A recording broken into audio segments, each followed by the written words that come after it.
বলছিলাম যে আমরা কি কি পদ্ধতিতে চিকিৎসা করতে পারি। তার আগে আমরা বলবো যে আমরা আসলে কি কি পদ্ধতি ব্যবহার করে রোগ নির্ণয় করতে পারি, সেটাও অত্যন্ত গুরুত্বপূর্ণ।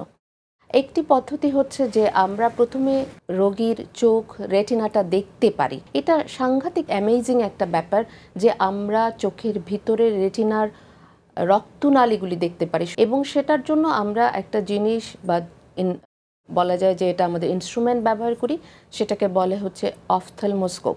আচ্ছা, এই অফথলমোস্কোপ ডাইরেক্ট ইনডাইরেক্ট আছে, আমি সেই ডিটেলে যাচ্ছি না। এটা দিয়ে আমরা সুন্দর করে রেটিনা দেখতে পারি। তার আগে আমাদের মনি পিপলটা বড় করতে হয়, ডাইলেট করা একটু ড্রপ দিয়ে। আমরা যারা রেটিনা রোগী তারা সবাই জানেন যে ওদেরকে চোখে একটা ডাইলেটিং ড্রপ দিয়ে চোখের মনি বড় করে পিপল বড় করে আমরা রেটিনাটা দেখি। দেখে কিন্তু আমরা বুঝতে পারি যে চোখের রেটিনোপ্যাথি হয়েছে। এটা আমরা অনেকখানি ডায়াগনোসিস করতে পারি দেখেই, ওই ইনডাইরেক্ট বা ডাইরেক্ট অপথলমোস্কোপ দিয়ে।